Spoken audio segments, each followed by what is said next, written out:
మీరిద్దరే ఉన్నారా?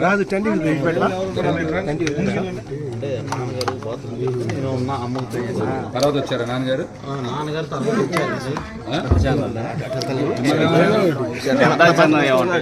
ఆయన ఏమనలేదా? అట్లా తనిఖీల పేరుతో సిబ్బందిని ప్రాంతానికి పోలీసులు రావడానికి ఏ విధంగా ఇది చాలా దారుణంగా అర్ధరాత్రి వాళ్ళకి తెలుసు కావాలనే జనసేన పార్టీ ఏదైతే సెక్యూరిటీ అలాగే కెమెరామెన్స్ ఉంటారని వాళ్ళకి తెలుసు. దేనికంటే మంగళగిరి పోలీసు వారికి మంగళగిరిలో ఎవరెక్కడో తెలియకుండా ఉంటుంది, ఇక్కడికి వచ్చి ఏదో నాటకాలు దొబ్బుతా ఉన్నారు. ఇది కావాలని మమ్మల్ని అంటే రాష్ట్రంలో అంటే వీళ్ళు ఆల్రెడీ వీళ్ళకి వైసీపీ ప్రభుత్వానికి ఓటమి అర్థమైపోయి ఏదో దొంగదారుల్లో దొంగల్లాగా వీళ్ళు ప్రభుత్వం వైసీపీ నాయకులు పోలీసులను అడ్డు పెట్టుకొని ఈ రోజున ఒక చిన్న అబ్బాయిని బెదిరించి మెడపట్టుకొని దుష్భర్షలాగా తీసుకెళ్తాం నిజంగా చాలా దారుణం. దేనికంటే మేము దీన్ని జనసేన పార్టీ తీవ్రంగా నిస్తా ఉంది. అసలు ఎక్కడ మీకు అసలు ఏమన్నా కనబడతా ఉందా? ఇక్కడ అసలు ఎంత దారుణంగా మీరు చేస్తూ ఉన్నారు. ఇది మేము కంపల్సరీ దీన్ని చాలా పెద్ద ఎత్తున నిరసన తెలియజేస్తూ ఉన్నాం. దేనికంటే ఇది ఇంతటితో ఊరుకోము మేము. చాలా అంటే ఇంత అర్ధరాత్రి ఇంత ఫ్యామిలీలు ఉండే ఏరియాలో ఒక జనసేన పార్టీ ఉందని చెప్పి మీరు ఇంత భయపడుతూ పోలీసుల వారిని అడ్డుపెట్టుకొని మా వాళ్ళని దుష్భాషలాడి ఆడవాళ్ళని చూడుకోకుండా ఏదో స్టోవార్టుపురం దొంగలు వాళ్ళ వైఫులు చేసే విధంగా అంటే మీరా దొంగలు దూకి వస్తుంది, గోడలు దూకి గేటులు దూకి వచ్చి ఇంత దౌర్జన్యమా? ఇది మేమైతే జనసేన పార్టీ తరఫున తీవ్రంగా ఖండిస్తూ ఉన్నాం.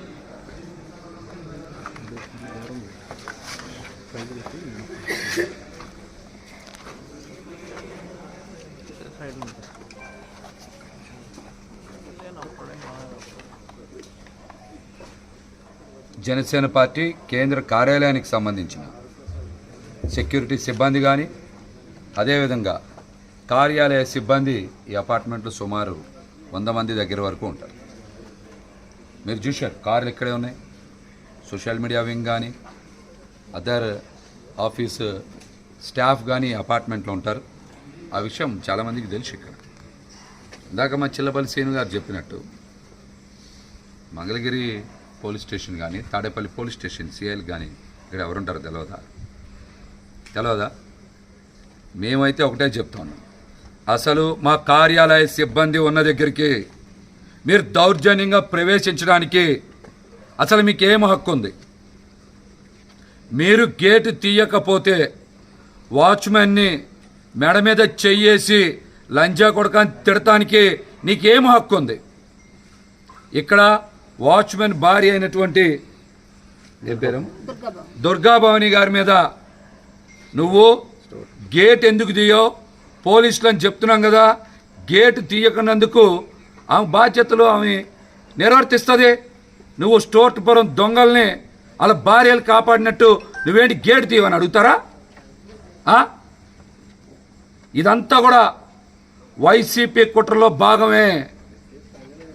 తాడేపల్లి గూడెంలో మరి పెద్ద ఎత్తున సభ విజయవంతం కావడం, నిన్న జైహో బీసీ సభ విజయవంతం కావడం, వైసీపీ ఎన్ని కుట్రలు కుతంత్రాలు పన్నినా పవన్ కళ్యాణ్ గారిని ఏదో విధంగా తగ్గించాలని చూసినా, సభలకి జనం రాకుండా అడ్డుకోవాలని చూసినా, ఇవన్నిటిని కూడా విఫలమవ్వబట్టే ఏదో రకంగా మా పార్టీ కార్యాలయ సిబ్బందిని భయభ్రాంతులకు గురి చేయాలి అనేటువంటి ఒక కుట్రలో భాగంగానే నువ్వు వచ్చి రివాల్వర్ తీయడం ఏంటి? అసలు రివాల్వర్ తీయడం ఏంటి? ఇప్పుడు రా చూద్దాం, లేదా మమ్మల్ని రమ్మని చెప్తే స్టేషన్కి వస్తాం. రాష్ట్ర డీజీపీ గారి కార్యాలయం పక్కనే కదా ఉంది. ఆయన పోలీసులు గేట్ దగ్గర సార్ వచ్చారంటే ఏం సమాధానం చెప్పకుండా తలుపు తీయండి ఒప్పుగా మాట్లాడి చెప్పారా మాకు తీయండి అనేది అన్నారు. ఒక్క నిమిషం సార్ తీస్తాను అన్న, తీస్తాను లోపు చూడాలి లేదంటే కేసు పెడతాను నీ మీద అన్నారు. ఒక్క నిమిషం సార్ మా సార్కి ఫోన్ చేసి తీస్తాను తీస్తాను. ఈ లోపు నేను వెళ్ళే లోపు వాళ్ళు వచ్చేసారు, లోనికి వచ్చి మేడం వచ్చిన్నారు. ఈ లోపు 102లో ఏదో 46 గురించి ఏదో మాట్లాడుకున్నారు. వాళ్ళు మాట్లాడుకుని పైకి వచ్చారు పోలీసు వాళ్ళు. పైకి వచ్చిన తర్వాత 102 దగ్గరికి తీసుకెళ్ళమన్నారు. 102లో తాళం లేదు సార్ మన దగ్గర, వాళ్ళు వేసుకుని వెళ్ళిపోయారు, మా దగ్గర అయితే ఏం లేదు. 101లో ఉన్నారు సారులు, కావాలంటే మీరు పిలుస్తానండి. వాళ్ళని డోర్ కొట్టి పిలిచి మా అమ్మాయితో మొత్తం నారాయణ గారు వీళ్ళందరూ వచ్చారు. నన్ను మెడబట్టుకుని తగ్గి తీసుకుని మిమ్మల్ని కూడా బెదిరించారు. బెదిరించారు, కేసు పెడతాం పైకి వచ్చి వేరే దేని గురించి అనేది మాకేం చెప్పాల. తర్వాత పైకి వచ్చి ఎంక్వైరీ అని చెప్పారు సార్. నిజంగా ఎంత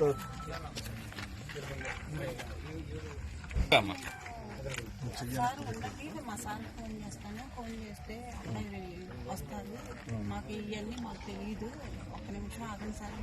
ఎవరు మీ సార్ అండి? అపార్ట్మెంట్ సార్ అండి, మమ్మల్ని పెట్టిన సార్. ఫోన్ చేస్తామండి. అలా కాదు తీయండి అంటే ఈ అబ్బాయి ఫోన్ కోసం వెళ్ళాడు. ఈలోపు మీరు తీస్తారా తీరా అని చెప్పేసి ఒక ఆయనేమో ఏదో చీకటిగా ఉంది, నాకు గన్ లాగా ఉంది చూపించాడు. ఇంకోసారేమో తెస్తావా తీవా అన్నారు. నాకు చేయి బాగాలేదండి, నేను గేట్ నెట్టలేదు, కావాలని చూసుకోండి. అబ్బాయి ఫోన్ లాగేసుకున్నారు. గబగబా దూకొచ్చేసి ఒక ఆయన ఏమో నెట్టుకుంటా వచ్చి అబ్బాయి ఫోను అబ్బాయిని ఇలా మెడ పట్టుకొని ఈడ్చుకెళ్ళారు పైకి. నాకైతే కంగారు వచ్చింది, మాకు తెలియదు కదా సార్. యూనిఫామ్ లో వచ్చారా, సివిల్ వచ్చారమ్మా? యూనిఫామ్ లో ఇద్దరు సివిల్ సార్, ఇద్దరు ఎస్ఐ గారు, సిఐ గారు డ్రెస్ లో వచ్చారు. డ్రెస్ లోనే వచ్చారు. నాతో మాట్లాడిన డ్రెస్ లోనే ఉన్నారు. సిఐ అన్నారు.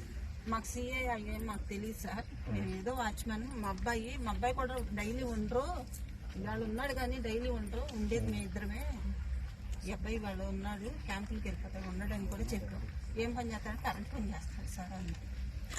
సార్ ఇలా రాత్రిపూట ఇలా వచ్చి చేయడానికి అదేనండి. ఇప్పుడు ఎట్లా ఉందంటే రాష్ట్రంలో వీళ్ళు భయపెట్టి భయభ్రాంతం చేసి ఈ రోజున మీకు మా state office staff, photographers, security చక్కగా ఒక అద్దెకి తీసుకొని ఇక్కడ ఉంటుంటే, అంటే ఒక సామాన్య ప్రజల మధ్య అర్ధరాత్రి వచ్చేసి పోలీసులు బెదిరించి, మీరు విన్నారు కదా వాళ్ళు ఏం చెప్తున్నారు అసలు. అంటే ఏమనుకుంటున్నారు, అంటే ఏం సందేశం ఇద్దాం అనుకుంటున్నారు అంటే, ఇప్పుడు మీరు వైసీపీ నాయకులు అంటే పోలీసుల్ని అడ్డుగా పెట్టి పోలీసుల చేత ఇలాంటి బెదిరింపు కార్యక్రమాలు చేద్దామని చూస్తున్నారా ఏంది? మేమైతే చెప్తా ఉన్నాం, దేనికి దడవాల్సిన అవసరం లేదు. మేము నిజాయితీగా, మా అధ్యక్షులు పవన్ కళ్యాణ్ గారు ఎంతో నిజాయితీగా ఈరోజు రాష్ట్ర అభివృద్ధి కోసం ఆయన నిలబడిన తీరును చూసి మీకు అప్పుడే అపజయం తాలూకా ఆనవాళ్ళు మీకు కనపడి భయపడుతున్నారు. ఇది మేమైతే చాలా తీవ్రంగా ఖండిస్తున్నాం మంగళగిరి నుంచి. ఇది అంటే సందేశం ఏంటంటే, రాష్ట్ర నాయకులు అంటే మా అధ్యక్షులు పవన్ కళ్యాణ్ గారి సెక్యూరిటీని, అంటే మీరు సెక్యూరిటీ కానీ లేదంటే ఫోటోగ్రాఫర్స్ కానీ అందరూ ఇక్కడ చక్కగా భోజనాలు చేసి చక్కగా వాళ్ళు క్రమశిక్షణతో ఉన్నారు. మరి మీరు ఏమి సందేశం, వాళ్ళని సెక్యూరిటీ గార్డులను వాళ్ళని మెడపట్టుకొని ఆడవాళ్ళని చూడుకోకుండా మీరు బెదిరించేసి అర్ధరాత్రి అసలు చాలా దారుణమైన దమనకాండ మీరు చేస్తా ఉన్నారు ఇక్కడ. మేము జగన్మోహన్ రెడ్డి గారు ఒకటే చెప్తా ఉన్నాం, ఇది చాలా తీవ్రంగా పరిగణిస్తా ఉన్నాం. మా జనసేన పార్టీ మేము చాలా తీవ్రంగా ఖండిస్తా ఉన్నాం మరి దీన్ని.